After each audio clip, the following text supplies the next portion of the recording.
Hey guys, welcome back to another episode of Quickfreeze Versus. This is going to be episode 5, and today I'm going to be playing Ironman for the Xbox 360. Now, this game is roughly based on the 2008 movie of the same name, featuring Gwyneth Paltrow and Robert Downey Jr.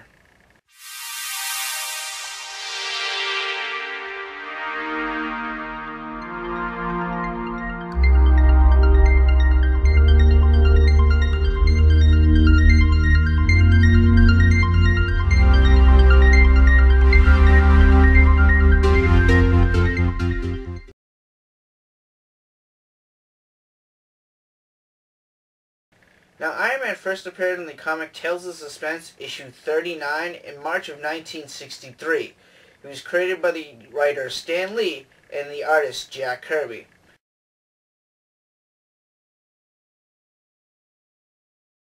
Now, toying around with a business-type superhero, they wanted somebody that was rich, they wanted somebody that was good with the ladies, and they also wanted someone that was hated by readers. You would ask why? Well, they wanted someone hated by readers so they could make popular by shoving it down their throats. So they came up with Tony Stark, a weapons manufacturer who sold weapons to the army during the Cold War. During a kidnapping attempt, Tony Stark suffered a severe chest injury in which his captors forced him to create weapons of mass destruction. But instead, Tony Stark created a powerful suit of armor which he could use to save his own life and escape. This was the big, bulky gray Mark I armor, which was later changed to a golden red armor in later stories. Now, Tony Stark used his own company, Stark Industries, to integrate new weapons and new technologies into his suit, which he could use to protect the world as Iron Man. Okay, I usually allow myself 10 continues to beat a game, but unfortunately, Iron Man for the Xbox 360 doesn't have any continues. So what I'm going to do instead is I'm going to allow myself 4 days to beat this game.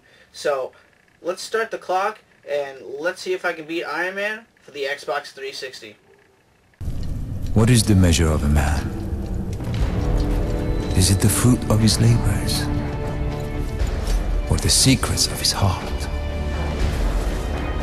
Is it the person he is? Or the hero he could become?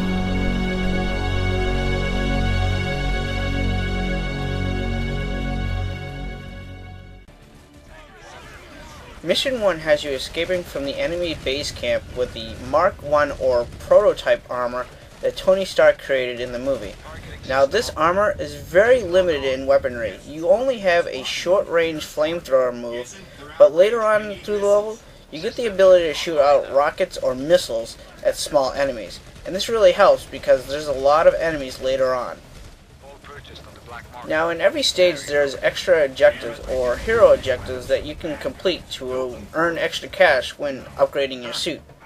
For this stage, you can destroy Tony Stark's weapon supplies so, they don't get into the enemy hands. If you destroy these, you'll get the hero objective for Mission 1. And when you make it to the end and destroyed all the weapon supplies, if you chose to do so, you fight Raza, who rides around in this gigantic tank, and what you're supposed to do is basically just destroy the tank. And he's actually really easy. If you just stay back to where the boss is barely visible on the screen, you can just lock onto him with your rockets because he's the only one highlighted in orange.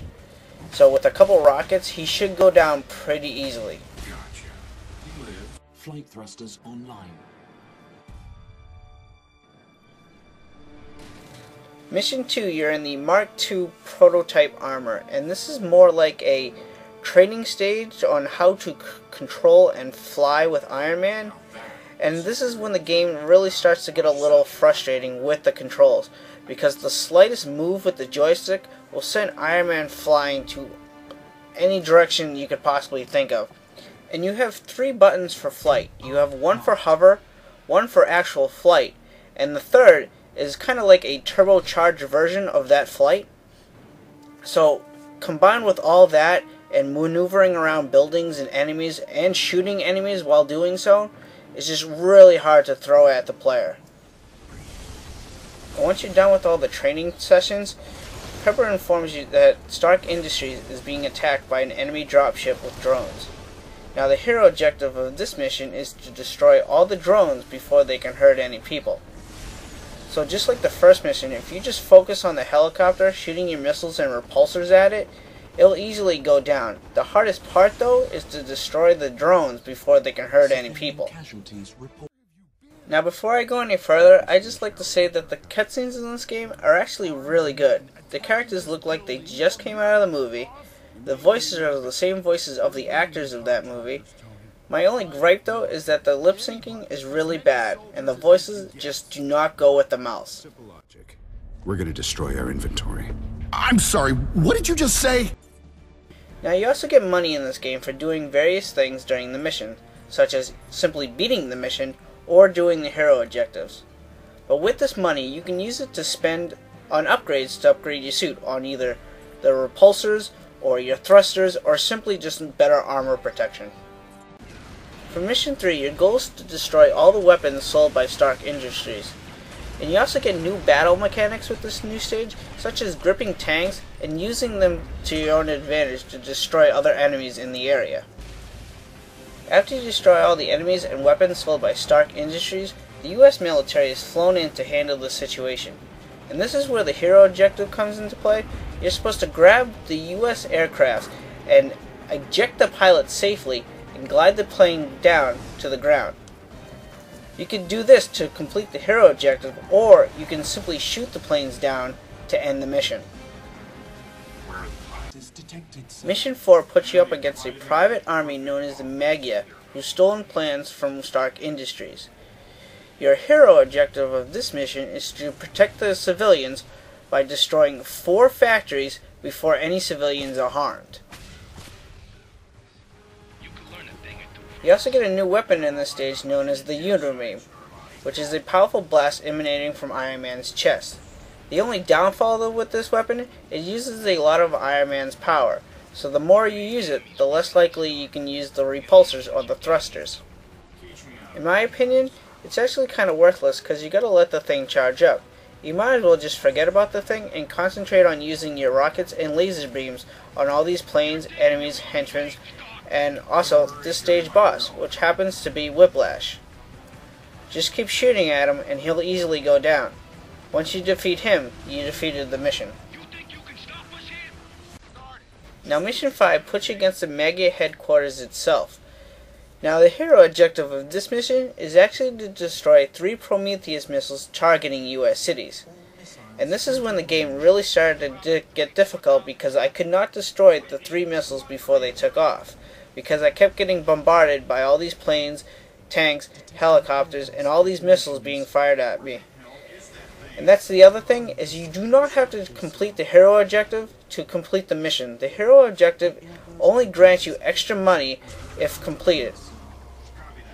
And when you die, you don't actually lose a life. What you do is you actually can get back up and continue the mission. But if you lose energy 3 times, that is when you actually get game over and you have to restart the mission from the beginning. To complete this mission, you simply gotta survive long enough to destroy the power core of the Magia complex. Mission 6, you identified the last and remaining stronghold of the Magia army, a flying fortress. And in this mission, you're supposed to fly around destroying all the different gun turrets, cooling coils, reactors, fuel supply, and various guns and enemies flying around the ship. If you can do all this before the timer runs out and destroy the main reactor at the end, you'll complete the hero objective for this mission, saving millions of lives of being destroyed from this flying fortress. What happens to Magia now? There's nothing left of Magia. So, you're done? No, this isn't just about Magia. That ship was made by someone else. And that is Iron Man's goal for the rest of the game, to seek out and stop enemy nations that threaten the innocent. Mission 7, Iron Man is sent to Russia by his friend Rhodey to stop an energy cannon targeting a nuclear facility. Iron Man must destroy 3 bases surrounding the cannon to lower the shields. If that reactor blows, Iron Man has exactly 1 minute to destroy the cannon before it blows up the nuclear facility, killing hundreds. If you can do this in under a minute, you'll complete the hero objective for this mission. Once the cannon is destroyed, the last and remaining threat of this mission is Titanium Man. Now this guy is actually pretty simple. If you just hover around, dodging bullets, and just keep shooting your repulsors at him, and when your missiles are ready, shoot those as well. Just keep this up and he'll go down eventually.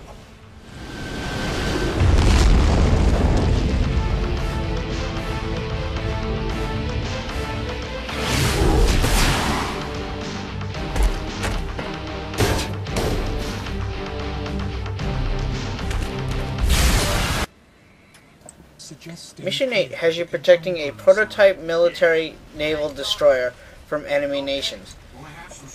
To do this, Iron Man must take out 4 enemy bases surrounding the destroyer, each equipped with an energy shield where if Iron Man gets too close, will scramble his vital systems, messing up your vision. Once the 4 bases are destroyed, Iron Man must then take on an enemy destroyer before it reaches the prototype you are defending. The hero objective of this mission is to prevent any harm to the crew of that prototype, so taking out this enemy destroyer as quickly as possible is highly advised. And that's actually the end of day 1 of Iron Man. I was able to complete the first 8 missions of the game, so let's get on to day number 2. Mission 9 puts you up against another fight with Titanium Man, who seeks revenge for his defeat in Russia. Now this mission isn't really hard at all. It's more like a boss battle than anything else. Just stay locked onto Titanium Man, shooting your lasers and rockets at him, and he'll easily go down, following the same strategy you used back in Russia. Now the hero objective of this mission is to simply defeat Titanium Man without disturbing the city's power. To do this, all you really have to do is just keep bombarding Titanium Man with your repulsors and rockets. An organization known as AIM has kidnapped Pepper and is holding her hostage inside this nuclear reactor in Mission 10.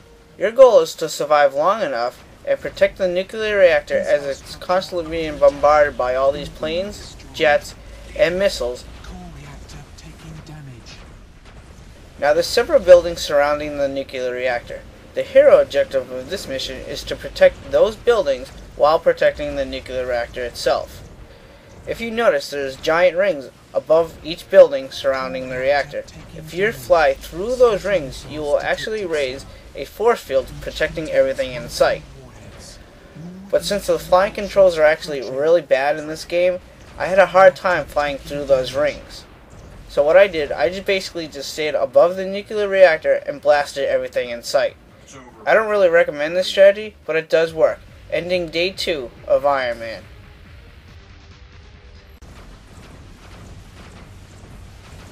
We start day 3 by taking on one of the most hardest missions in the entire game. This is Mission 11. And in this mission, you are supposed to stop a giant proton cannon from firing on civilians. To do this, you must take out 4 power couplings surrounding the cannon, each heavily guarded. But if you stay back and just shoot at them from afar, you'll easily destroy them. Can't anyone be original? It's always about killing. Once you power down the proton cannon by destroying the 4 power couplings, you then meet this mission's boss, Horgan, who has a small proton cannon of his own. Time to end this little thing. Now the hero objective of this mission is to destroy the main cannon before it can hurt any civilians. To do this, you have to have Horgan shoot his own weapon at the cannon. If you stand in front of the cannon and wait for Horgan to shoot at you and quickly move away, you can do this with ease. Unfortunately, I could not do this because this mission was just way too hard. So what I did is just hit under the base and popped up every now and then to take out a few enemies. Once I cleared them all out, I concentrated on Horgan himself, using the same strategy, hiding under the base and popping up and shooting a few rockets at him. I don't suggest you doing this though, because if you take out Horgan first, your main strategy is gone. But if you do take out Horgan, all you got left is the cannon, and it will take you a long time to destroy this cannon with your own weaponry. But if you just hover around the cannon shooting your rockets and repulsors at it, it will go down. It'll take you about 10 minutes, but it will go down.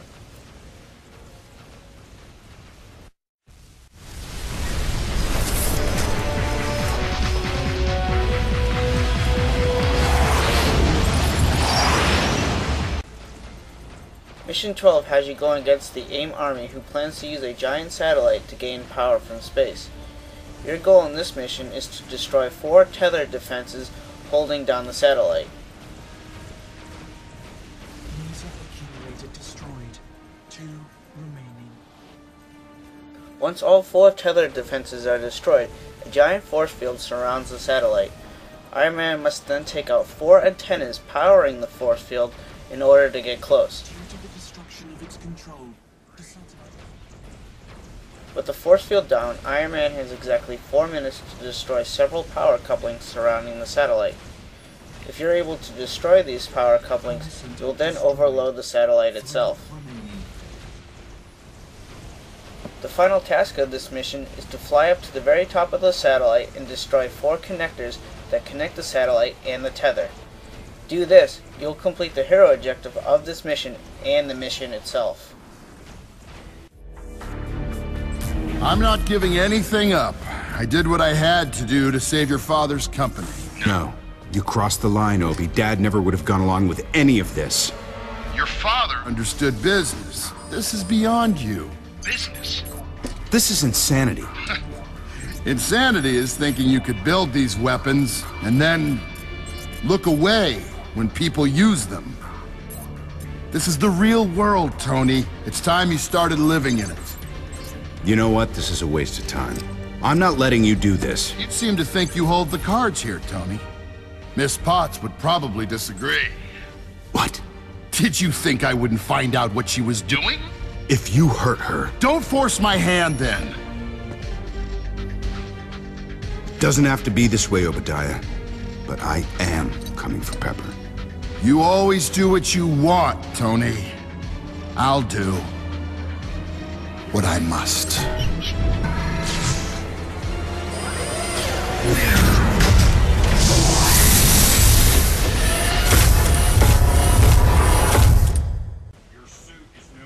The last and final mission of this game is to take down Obadiah Slate inside the Ironmonger armor.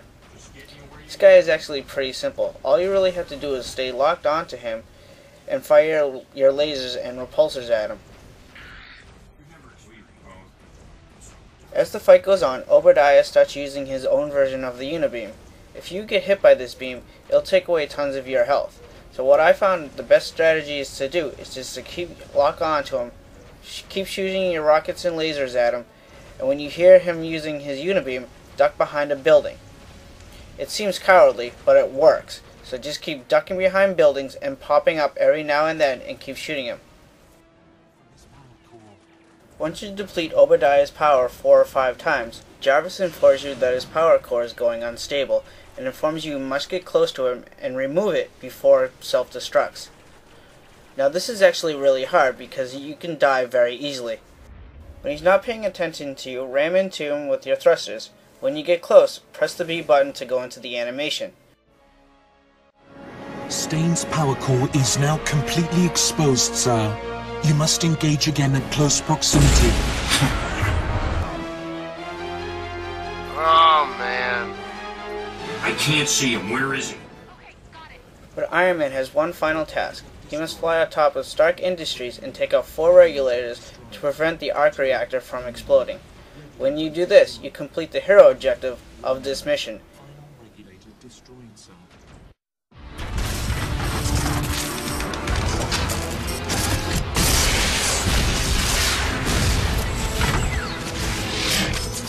Now, Pepper!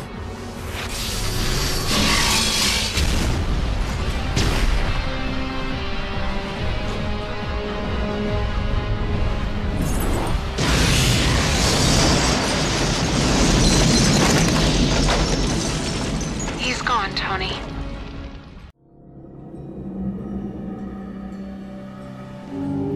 The embraces his heroic nature pays a terrible price. He sees the darkness in the world and in his own heart, and is forever changed. The child gives way to the man. And the day comes when he must ask himself, what kind of man will I be? Am I willing to die on my feet, or will I live my life on my knees? Do I have what it takes to become truly great? To become more than a man? To become Iron Man?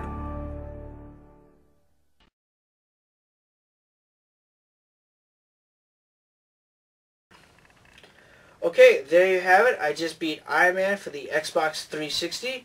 It took me 3 out of the 4 days from the start of the clock.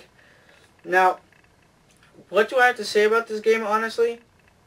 It was an okay game. I will give it that. I know a lot of people kind of like bash this game, say it's a bad game, but really, it was an okay game. Now, I know at the beginning of the game, the flight controls were like a little sensitive, where I just kept like flying all over the place when I simply just wanted to fly straight.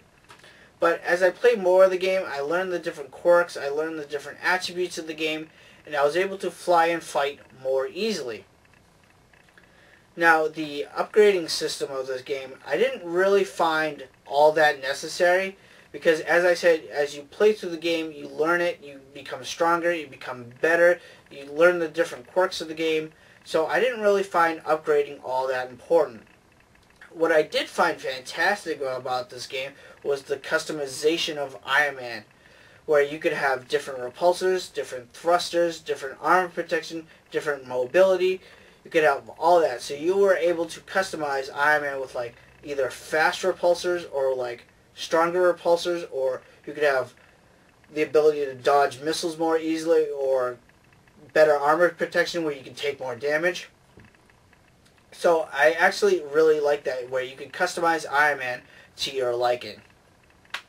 Now, when you beat the game, you actually unlock a new mode in the game called One Man Army Mode, where it takes locations from the main story of the game and reuses them for this mode. And what you do on these One Man Army modes is you have to destroy up to 80 enemies without losing your life 3 times. Now, if you're able to defeat or beat the one-man army missions, you unlock different armors in the game. You unlock the classic armor, the classic Mark I armor, the extremist armor, the Mark II armor, the Mark III armor, the Silver Centurion armor, which is an Xbox exclusive, and also the Hulkbuster armor. Now, with these armors, you could actually go back into the main story of the game and actually reuse these armors. And each armor has different attributes as well. Like the Hulkbuster armor could take more damage than the Mark I armor. So if you wanted to go back and play the main story of the game, you can do that with these different armors. And there's actually like different achievements that you could get with these different armors. Like one is to defeat Titanium Man with the Silver Centurion armor. So if you can do that, it's really cool. I did like the different armors in the game. Now, my only gripe about this game is the overall difficulty in the later missions, where I kept dying from missiles and tanks that I couldn't even see. And the bosses themselves, they could easily be taken out if you just kind of like hover above them, back and forth, just shooting your rockets and repulsors at them. They could easily go down. Another strategy with the bosses is that I find to be overused was to hide behind a building, pop up every now and then, shoot your rockets and repulsors at them until the life bar was just simply depleted. So that was my only gripe about the game, was the bosses were just very easily taken out by simply just hovering around. Okay, there you have it. That was episode 5 of Quickfreeze Versus. Again, I was able to beat Iron Man for the Xbox 360.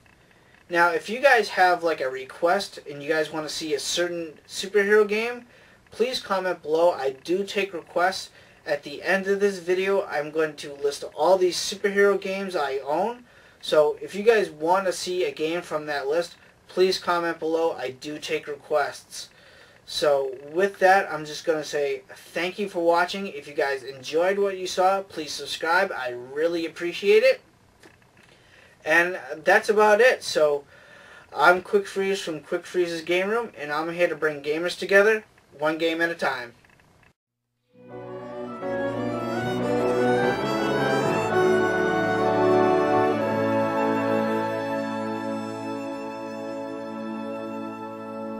This was a trial. I'm making a note here. Huge success. It's hard to overstate my satisfaction.